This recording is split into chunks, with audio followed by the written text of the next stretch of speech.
So how many people caught the ice cream cup? All right. And the grasshoppers? Yeah, good. Let's see. How about the flowers on the strings? Oh, yeah. All right. Excellent. Excellent listening. Well, now I will give the floor to Ketty, who's going to tell you a little bit about her songs. I have to thank Livia for inviting me. It's such a beautiful place and church. Yeah, camera. You have to be here. I have to be here. Oh. So this is the first time some of these songs are sung in their original languages, which is a real treat for me. These songs came about in kind of a flurry of creative impetus after writing an opera, The Fiddler and the Old Woman of Rumelia, based on Pan-Balkan and Central European folk songs, setting their folk texts and setting their folk songs in ways that you will hear similar in the songs of today.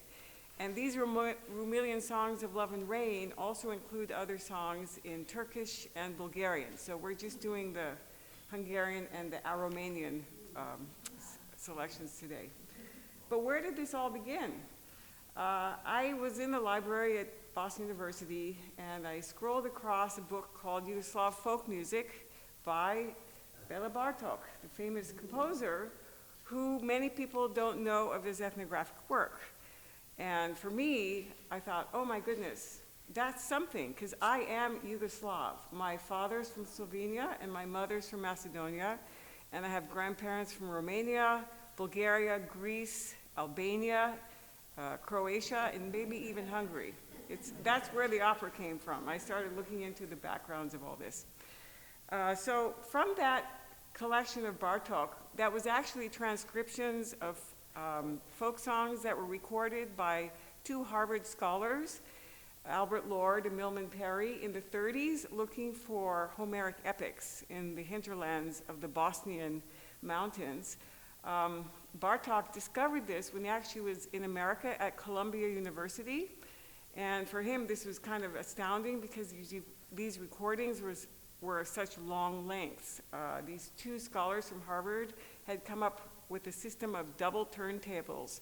So while these were guslars, these are people singing these epics that would last sometimes, a couple hours. The turntable would fill up on one machine, and then they had another machine with another turntable, so they would just keep switching. They would flip the aluminum platter on the first machine back and forth. And he discovered these, and that for him was just a very exciting find. Among these epics were women's songs. It was Muslim culture there, and so it was really something for these two scholars, even to hear these women singing, to have foreigners invited into the home. But those are the songs that really excited me, because the folk texts were so vivid, as you can see from the text from today. They all tell stories, and they're really intense stories of love and loss and hate, etc. And so these stories for me actually sparked the idea of the opera. I showed it to a friend who's a playwright, and she said, "These are your stories. These stories will form the opera." So I had a great time doing all that research, and I kept going with these Rumelian songs of love and rain. Just to say a little bit more about those original Bosnian folk songs, they're now a piece called Postcards from the 1930s, originally set for violin. So the singer's part is played by the violin. Later I set it for cello and also saxophone. I'm part of a sax and viola trio, and we had fun doing that. I played these when I was in Budapest on a Fulbright in 2021, teaching at the Liszt Academy. And I worked with a folk violinist who was also classically trained. And he had created an amazing mix of styles, not classical, not folk, but the merging of the two. So for me, that was really a highlight after, I wrote those in 2010 and 2021, 11 years to finally meet someone who understood where these came from and the style with which they had to be performed. I was invited to present my compositions at the Budapest Bartók Archives, part of the ELTA Research Center for Humanities. And I was amazed while in Budapest at how much the folk music informs daily life. Kids have to sing folk music to get into these high schools, about 100 folk songs memorized. My students were telling me, because they were also teaching, these young composers at the Academy were teaching in the public schools. And lots and lots of bands, folk bands of young people that were just terrific musicians, a lot of dancing, folk dancing. Then also the merge of folk with jazz and different kinds of musics. So folk music is very much a part of their culture there. And that was just very exciting for me. So I hope you enjoy these songs. Thank you.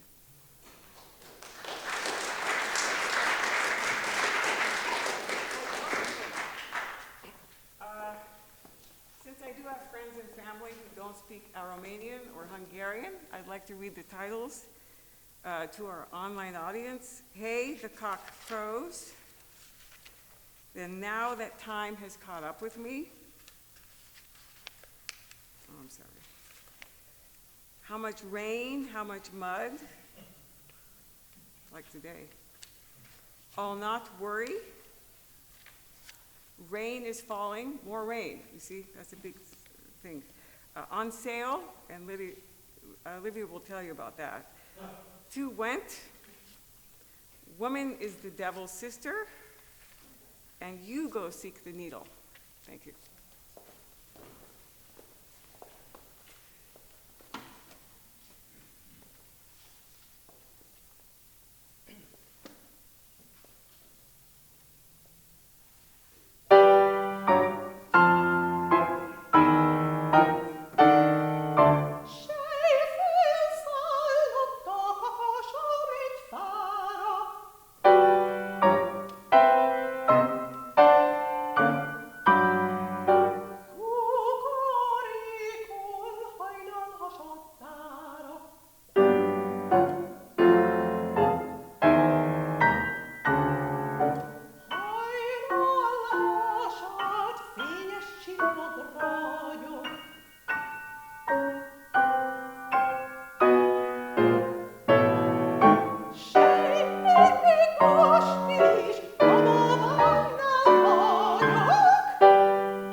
So before we do the next song, for which the English translation or the English title is On Sale, I wanted to say something about its text to the non-Hungarians in the room. Does anyone have any idea what it's about, based on what you see?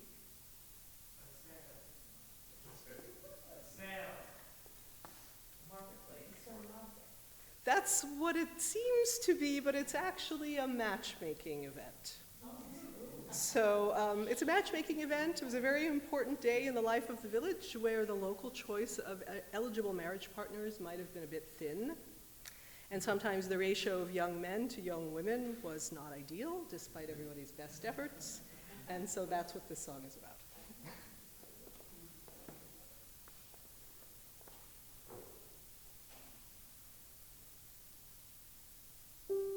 János védik vásár téren icate, legény vását messz a héten icate, ezresek ér ablak egyet, jaj de drága, mégis vesztek icate.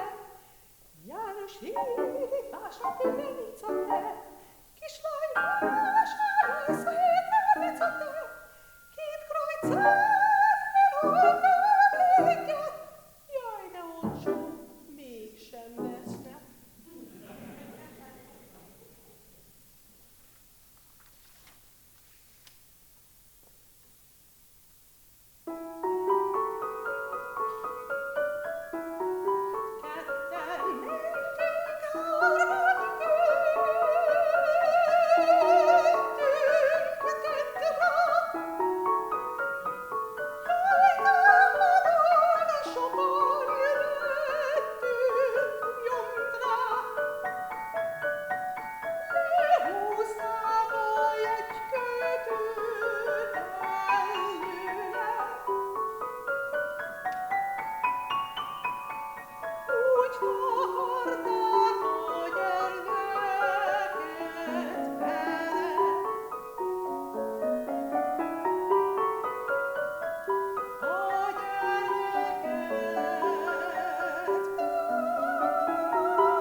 Én meg a győzőt, hadd vardjad meg a babát!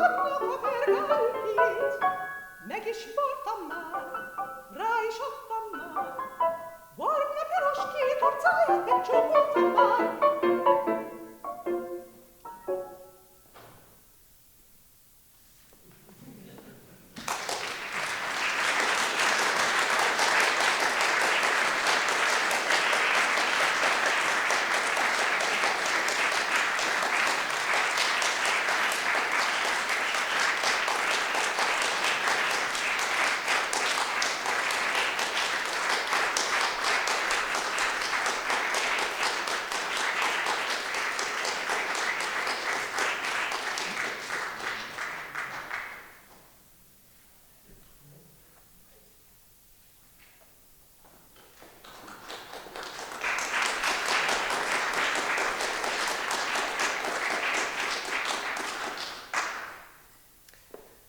For our final set, we will be doing some songs by Zoltán Kodály. As you could read in your program notes, the songs in this set are the results of Béla Bartók and Zoltán Kodály's first collaborative fieldwork together. I read in some autobiographical material by Bartók. He never wrote a full autobiography, but he has some autobiographical material, which if you're a Hungarian speaker, you can read, and if you're not, you're out of luck. The two of them were office mates at the Liszt Academy, where Ketty also taught, as she mentioned. They were both in their early 20s, just starting down the path of legitimizing and publicizing the incredibly rich anthology of Hungarian music at a time when only German music was considered serious enough for the concert hall. And the sharp-eyed reader might have noticed that Samuel Barber, half a world away, at about the same time, was working on the same thing, trying to legitimize American music and get that into the concert hall. And you can read more about that in the program notes. I do have to say something out loud about the first song in Kodály's portion of the collection. He noted in the 1938 edition of these songs that the first song that we'll be performing is actually the oldest known Hungarian folk melody. The song exists in plenty of other versions. Many of you may know the other versions, especially in Transylvania, but this particular version, before Kodály captured it, was left only in one isolated village of what is now Slovakia that continued to observe pre-Christian pagan rituals with only a little bit of Catholicization. It's a Midsummer's Eve fire song, so we've had rain songs, and now we're going to have a fire song, that went on as long as there were couples to jump over the flames. So we end up with these sayings in Hungarian. My late mother used to say things like, nyújtják, mint az asszonyok a templomban, which means they drag it out like the church ladies. And anyone who's been to Dézsfalva and listened to their hymn singing knows exactly what that means. And another one is hosszú, mint a Szent Iváni ének, which means as long as the St. John's Eve song. And that's the Catholicized version of Midsummer's Day. And it refers to something that's excessively long and repetitive and boring. So now I've told you the first song is excessively long and repetitive and boring. I'm going to sing it for you anyway, and hope you like it, and as well as the others.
since we are in a church, we have one more thing for you, which is a prayer to end with. It is a Transylvanian evening prayer, which is appropriate for today.